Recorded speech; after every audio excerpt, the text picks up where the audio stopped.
नमस्कार, स्वागत है आपका एनएमएफ न्यूज में। मैं हूं आपके साथ शबनम। एक तरफ शेख हसीना को बांग्लादेश की कोर्ट ने फांसी की सजा सुनाई है, पूर्व गृह मंत्री आयशी को फांसी की सजा सुनाई गई है, तो दूसरी तरफ बांग्लादेश में हिंसा भड़क गई है। सड़कों पर भारी बवाल देखा जा रहा है। सेना ने चारों तरफ से बांग्लादेश में घेराबंदी कर ली है। आखिर क्यों शेख हसीना को फांसी की सजा सुनाई गई और अब जिस तरीके से बवाल भड़का हुआ है, हिंसा भड़क रही है, आगजनी हो रही है, पत्थरबाजी हो रही है, उसका क्या नतीजा मोहम्मद यूनुस को भुगतने को मिलेगा और अब बांग्लादेश में क्या हालात आने वाले वक्त में पैदा हो सकते हैं, पूरी अपडेट के साथ मेरे सहयोगी अभिषेक मेरे साथ मौजूद है। अभिषेक, जिस तरीके के हालात इस वक्त बांग्लादेश से देखे जा रहे हैं, काफी भयावह स्थिति देखने को मिल रही है, क्या शेख हसीना को फांसी की सजा सुनाना यूनुस की कुर्सी पर तो भारी नहीं पड़ जाएगा, जिस तरीके की हिंसा वहां भड़क गई है? सही अगर कहूं तो यूनुस ने अपनी मौत की जो पटकथा थी वो खुद ही लिख ली है, खुद ही उसकी तैयारी कर ली है। मोहम्मद यूनुस ने ये फांसी का फंदा शेख हसीना के लिए नहीं बल्कि खुद अपने लिए तैयार किया है। देखिए, मोहम्मद यूनुस पहले आता है, अमेरिका का पिट्ठू बनकर अमेरिका वहां बैठाता है, फिर यहां एक इंटरनेशनल कोर्ट का गठन किया जाता है। उसमें जुलाई और अगस्त में जो हिंसा हुई थी बांग्लादेश में, उसके खिलाफ मुकदमा दायर किया जाता है।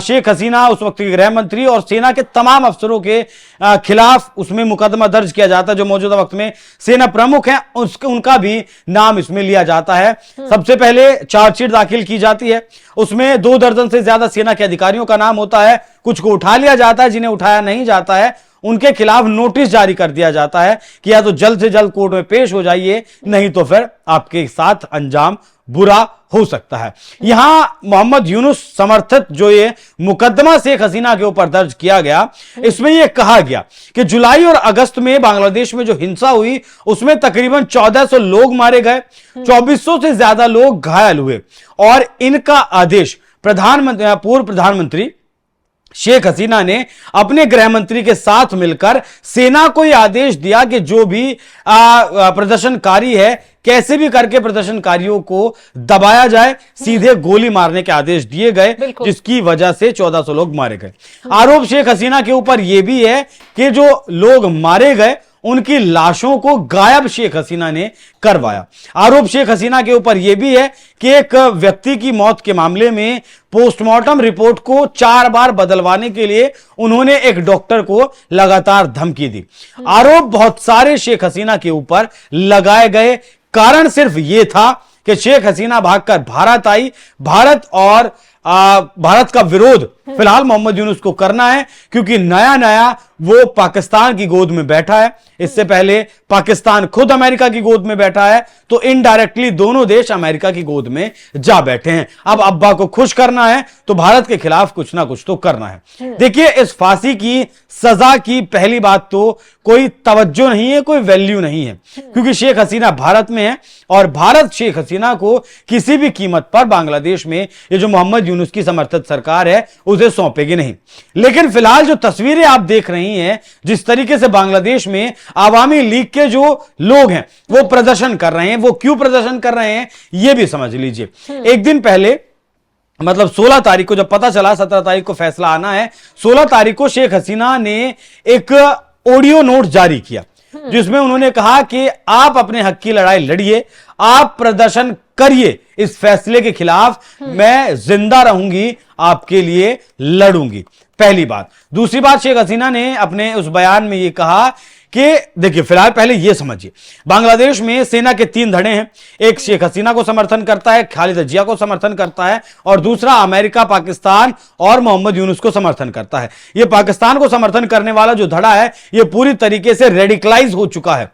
वो पूरी तरीके से कट्टरवाद और चरमपंथ पर यकीन करता है।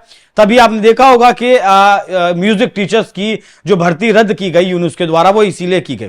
शेख हसीना ने अपने ऑडियो बयान में यह आरोप लगाया है मोहम्मद यूनुस के ऊपर कि जो लोग मारे गए हैं उन्हें मारने का आदेश हमारी सरकार ने नहीं दिया था, बल्कि उन्हें मारने का आदेश मोहम्मद यूनुस समर्थक सेना में मौजूद उस धड़े ने दिया था, जो धड़ा अमेरिका के कहने पर चलता है। CIA का आप नाम सीधे तौर पर ले सकती हैं, क्योंकि लोग जब मरेंगे सड़कों पर तो बवाल और ज्यादा होगा, तो वो प्लान में अपने कामयाब होंगे। तो 2 कौड़ी के ये आरोप मोहम्मद यूनुस ने लगाए हैं। शेख हसीना शुरुआत में बहुत अच्छे तरीके से प्रदर्शन को होने दे रही थी और उसे कंट्रोल करते हुए भी चल रही थी, लेकिन ये जो बात निकलकर सामने आई, सीएआईए को लगा कि मजा नहीं आया, ऐसे तो शेख हसीना की सरकार नहीं बदली जाएगी।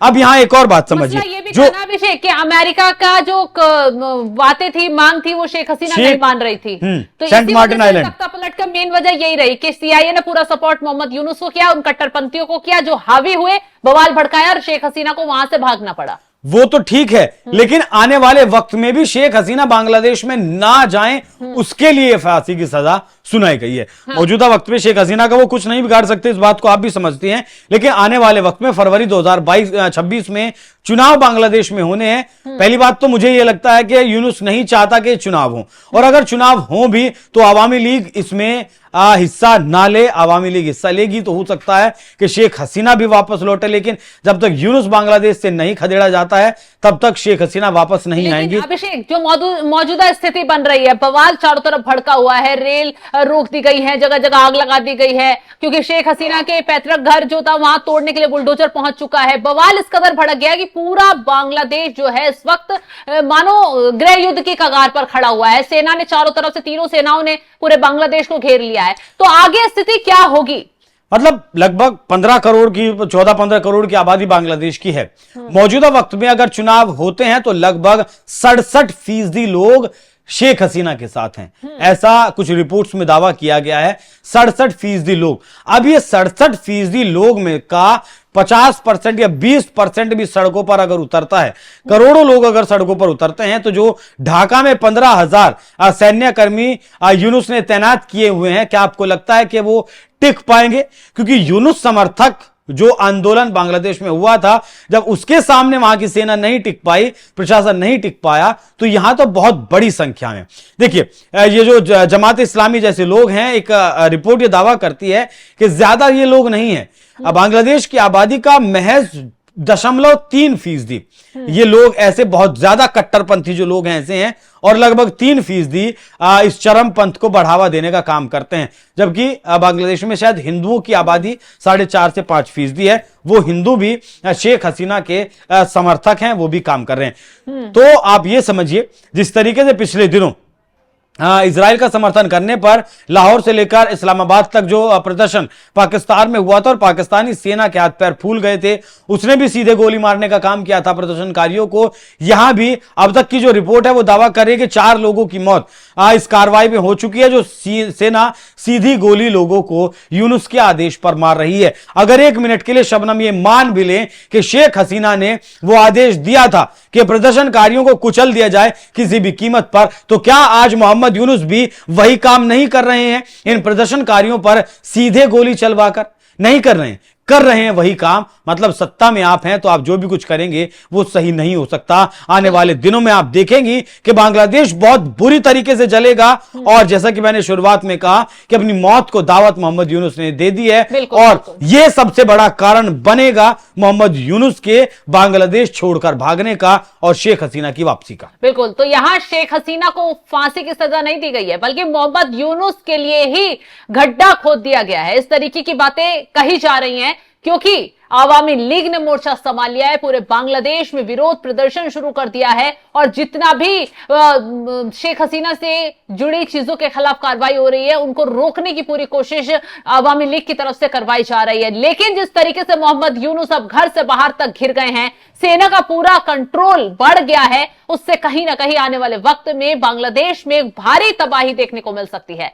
फिलहाल इस खबर को लेकर आप क्या राय रखते हैं, कमेंट बॉक्स में जरूर बताइएगा। तमाम बड़ी खबरों की अपडेट के लिए आप हमारे साथ जुड़े रहें। नमस्कार।